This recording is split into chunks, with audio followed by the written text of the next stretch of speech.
ദേശീയ ഗ്രാമീണ തൊഴിലുറപ്പ് പദ്ധതിയിലൂടെ തങ്ങളുടെ നാട്ടിലെ തോട് വൃത്തിയാക്കുകയാണ് കൊടുമുടിയിലെ ഒരു പറ്റം സ്ത്രീകൾ. കൂട്ടത്തിലൊരു തൊഴിലാളിയായി കൊടുമുടിയിലെ പഞ്ചായത്ത് മെമ്പറും അവരോടൊപ്പമുണ്ട്. ദേശീയ തൊഴിലുറപ്പ് പദ്ധതിയായിട്ട് ഇപ്പം 4 പണി ഈ വാടി കഴിഞ്ഞു.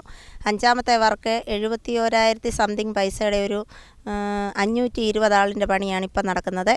അത് തോട് വൃത്തിയാക്കലാണ്.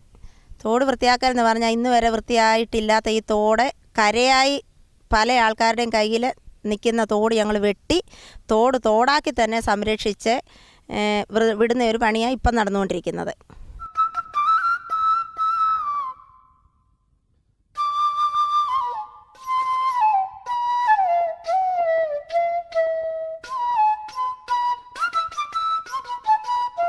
കട്ടിയുള്ള പണി തന്നെയാണ്. കാരണം ഈ തോട്ടിൽ ഇറങ്ങാൻ പോലും പറ്റാത്ത സാഹചര്യത്തിലാണ് ഈ പാവം പിടിച്ച സ്ത്രീകളെ ഇതിനകത്ത് വന്ന് ഈ വൃത്തിഹീനമായി കിടക്കുന്ന ഈ തോട് നല്ല എല്ലാ ആൾക്കാർക്കും ഉപയോഗിക്കാൻ തക്കവണ്ണം വൃത്തിയാക്കി പോകുന്നത്. ഓരോ ദിവസം ചില ദിവസം 32 പേരുണ്ട്, ചില ദിവസം 42 പേരുണ്ട്, ചില ദിവസം 22 പേരുണ്ട്. അതേ രീതിയിൽ പണികൾ നടന്നു പോകുന്നു.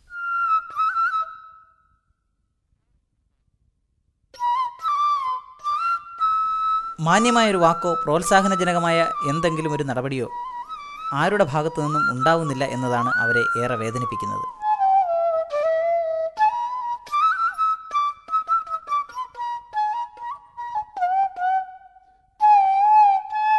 ദേശീയ ഗ്രാമീണ തൊഴിലുറപ്പ് പദ്ധതി പ്രകാരമായിട്ട് ഞങ്ങൾ ഈ കുടുംബശ്രീയിലെ അംഗങ്ങളാണ്. ഞങ്ങൾക്ക് ഈ ഭർത്താക്കന്മാർ അവർ കൊണ്ടുവരുന്ന കുടുംബദാനം കൊണ്ടുവരുന്ന നമുക്ക് പൈസ ചിലപ്പം തികയാതെ വരും. അവർ കൊണ്ടുവരുന്ന തുക തികയാതെ വരുമ്പം ഞങ്ങൾ കുടുംബശ്രീ വഴിയായിട്ട് ഞങ്ങൾക്ക് പല കാര്യങ്ങളും നേടിയിട്ടുണ്ട്.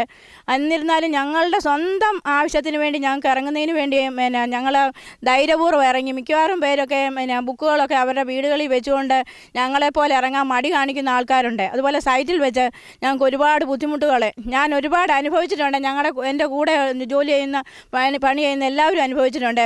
അസഭ്യ വാക്കുകൾ കേൾക്കുകയും അതുപോലെ തന്നെ ഈ അതിരുകൾ ഞങ്ങളുടെ അതിര് മാന്തിയൊന്നും അതുപോലെ കേൾക്കാൻ വയ്യാത്ത രീതിയിൽ ഞങ്ങളതുപോലെ തന്നെ ചിറ്റാർ ഗ്രാമപഞ്ചായത്തിലെ സെക്രട്ടറിക്ക് ഒരു പെറ്റീഷൻ അദ്ദേഹത്തിന് കൊടുക്കുകയും അദ്ദേഹം അത് വേണ്ട വിധത്തിൽ കൈകാര്യം ചെയ്യുകയും ചെയ്തിട്ടുണ്ട്. ഏറ്റവും വിഷമകരമായ രീതിയിൽ ഞങ്ങൾക്ക് ഒരുപാട് അനുഭവങ്ങൾ ഇതിലിറങ്ങിയപ്പം അനുഭവിച്ചിട്ടുണ്ട്.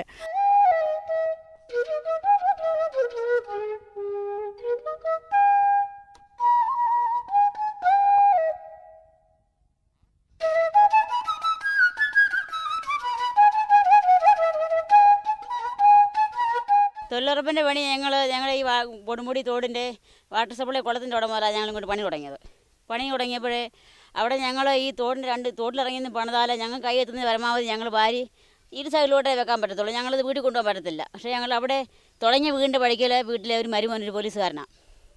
അയാൾ ഇറങ്ങി വന്നു ഞങ്ങളോട് പറഞ്ഞു, ചപ്പും കാടും വാരി നിങ്ങൾ കൂട്ടിയിടണം. അപ്പോൾ എൻ്റെ കൂടെ 3-4 പേരുണ്ടായിരുന്നെങ്കിലും അവരാരും ഒന്നും പറഞ്ഞില്ല. ഞാൻ പറഞ്ഞു അത് പറ്റത്തില്ല, ഞങ്ങളെക്കൊണ്ട് വായിടാൻ പറ്റത്തില്ല.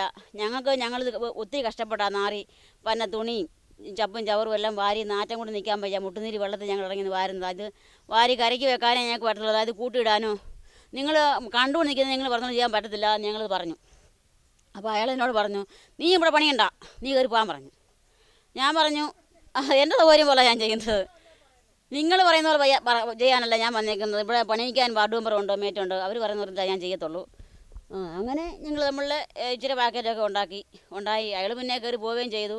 പിന്നെ ഈ പോലീസുകാരനാണല്ലോ എന്ന് ഭയന്നായിരിക്കും ഞങ്ങളുടെ കൂട്ടത്തിൽ 1-2 പെണ്ണുങ്ങൾ മാറി ഇതൊന്ന് വലിച്ചു കൂട്ടി മാറ്റി വെക്കുകയും ചെയ്തു. എന്നിട്ട് ഞാൻ അതിനെ എതിർത്തു, അങ്ങനെ ചെയ്യണ്ട എന്ന് ഞാൻ പറഞ്ഞു. പക്ഷേ ഞങ്ങൾ ഇതുവരെ പണിയിൽ നിന്നുള്ളതല്ലാതെ ഞങ്ങൾ ആർക്കും ഒരു ദോഷം വരത്തക്ക ഇന്ന് വരെ ചെയ്തിട്ടില്ല. റോഡിനാണെങ്കിൽ അതിര് കല്ലുണ്ട്, ആ കല്ലും ഞങ്ങൾ മാറ്റിയിട്ടില്ല. ഞങ്ങൾ കാട് പണിതു തെളിച്ച് മുന്നോട്ട് പോകുന്നു. പക്ഷേ ഇപ്പോഴും ഞങ്ങളുടെ പേരിൽ ആരോപണങ്ങളും പ്രശ്നങ്ങളും ചെയ്തപ്പോൾ അടുത്ത് കിടക്കുന്നവർക്കൊന്നും യാതൊരു സ്വസ്ഥതയില്ല, സൂര്യക്കട അവർക്ക്. പിന്നെ ഈ തോടിൻ്റെ പണി ഭയങ്കര കഷ്ടമാണ്. അതുകൊണ്ട് അവിടെ മുതൽ ഇങ്ങോട്ട് പണിത് ഞങ്ങൾ എത്ര കവറിനകത്ത് തീട്ടം വാരി കളഞ്ഞെന്നുള്ള വിവരം ദൈവം സാക്ഷിയാണ്, ഞങ്ങൾക്ക് അറിയത്തില്ല.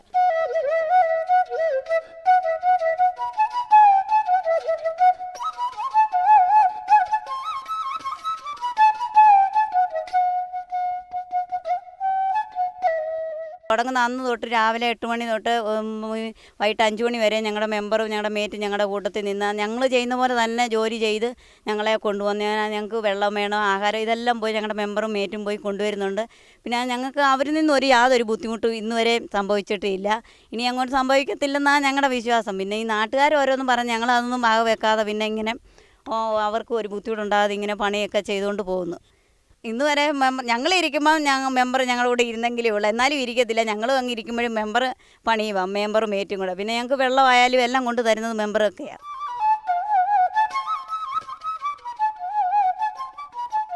കഠിന പരിശ്രമം ചെയ്ത് ജോലി ചെയ്തിട്ടും തങ്ങൾ അർഹിക്കുന്ന യാതൊരു പരിഗണനയും തങ്ങൾക്ക് ലഭിക്കുന്നില്ല എന്ന് സ്ത്രീകൾ പരാതിപ്പെടുന്നു. അതുപോലെ ഞങ്ങൾ റോഡിൻ്റെ പണി ഞങ്ങൾ ആ വെയിലത്ത് കിടന്നുകൊണ്ട് കല്ലും മണ്ണും എല്ലാം ചുമ്മി കഷ്ടപ്പെട്ടിട്ട് എന്നിട്ട് ഞങ്ങൾക്ക് ഓരോരുത്തർ 14 പണിയാണ് അന്നത്തെ അത് ഓരോരുത്തർക്കാണ് ഈ 2 പണിയുടെ പൈസ, 5 പണിയുടെ ഈ നിവൃത്തിയില്ലാത്തവരുടെയൊക്കെ 5 പണിയുടെ പൈസ വരെ കുറച്ചിട്ടുണ്ട്. ഞങ്ങൾ കിടന്ന് ഈ കല്ലും മണ്ണും എല്ലാം ചുമ്മിയിട്ട് ലാസ്റ്റ് ഞങ്ങൾക്ക് പൈസ ഇല്ലെന്ന് പറഞ്ഞാൽ വീട്ടിലിരിക്കുന്നവർ എന്തോ പറയുക, അവരെ ഞങ്ങൾ രാവിലെ പണിക്ക് വരുന്നു, പൈസ കുറയുമ്പോൾ അവരെന്തോ പറയുന്നത്, പിന്നെ നിങ്ങൾ പണിക്ക് പോകണ്ടെന്നാണ് പറയും. പിന്നെ എന്നാലും നമ്മൾ ഈ തൊഴിലുറപ്പിനെ ഇറങ്ങിയില്ല, അതുകൊണ്ട് പിന്നെ ആ വീട്ടിലിരിക്കുന്നവർ വഴക്ക് പറഞ്ഞാലും ഞങ്ങൾ ഇങ്ങ് വരുവാ. ഞങ്ങൾക്ക് അങ്ങനെ എല്ലാവരും പണി ഈ 2 പണി 5 പണി വീതം പൈസ എല്ലാം കുറച്ചിട്ടുണ്ട്. അത് ഇവർ ഞങ്ങളോട് ചെയ്യുന്ന ഏറ്റവും വലിയ ദ്രോഹമാണ്. തല ഓപ്പറേഷൻ ചെയ്തതിൻ്റെ ഞാൻ എൻ്റെ വീട്ടിലെ പ്രയാസം കൊണ്ടാണ് ഇറങ്ങി വന്നത്. 8 പണി പണിതു, അതെ 4 പണിയുടെ കാശേ തന്നിട്ടുള്ളൂ. സാധാരണക്കാരായ ഈ സ്ത്രീകളോടൊപ്പം ആ നാട്ടിലെ പഞ്ചായത്ത് മെമ്പറും ഒരു തൊഴിലാളിയായി പണിക്കിറങ്ങുന്നു എന്നതാണ് ഈ കൂട്ടായ്മയുടെ പ്രത്യേകത. 404 പണി നടന്നത് 384 തൊഴിൽ ദിനം പോലും എഴുതാതെ ഒരു ഓഡിറ്റ് സ്കീമുണ്ട് ഇവിടെ. ആ ഓഡിറ്റിലെ 369 പണിയെ റോഡ് ചെയ്തിട്ടുള്ളൂ, ബാക്കി മൊത്തം കള്ളത്തരം എഴുതി വെച്ചതാണ് എന്ന് പറഞ്ഞുകൊണ്ട് ഓഡിറ്റ് പേപ്പറെ 369 പണിയുടെ മാത്രം പേപ്പർ എഴുതി കൊടുത്തു വിട്ടു. ഈ 369 പണി മസ്ട്രോളയിലാക്കാൻ ഈ മേറ്റ് ആകുന്ന 404 പണി നടന്നിടത്ത് 369 ആക്കി കൊടുത്തെങ്കിൽ മാത്രമേ പഞ്ചായത്തിൽ നിന്ന് പൈസ ബാങ്കിലോട്ട് കൊടുക്കത്തുള്ളൂ. അങ്ങനെ ഓരോ വ്യക്തിയുടെയും 5 പണി, 10 പണി, 7 പണി, 3 പണി, ഇതേ രീതി കുറച്ച് 44 പണി കുറച്ച് 369 പണി മസ്ട്രോളയിലാക്കി മേറ്റ് ബാങ്കിൽ കൊടുത്തു കഴിഞ്ഞാണ് ഈ നിത്യവൃത്തിക്ക് മാർഗ്ഗമില്ലാത്ത പാവങ്ങളുടെ പൈസ ഓരോരുത്തരുടെയും കൈ കിട്ടിയത്.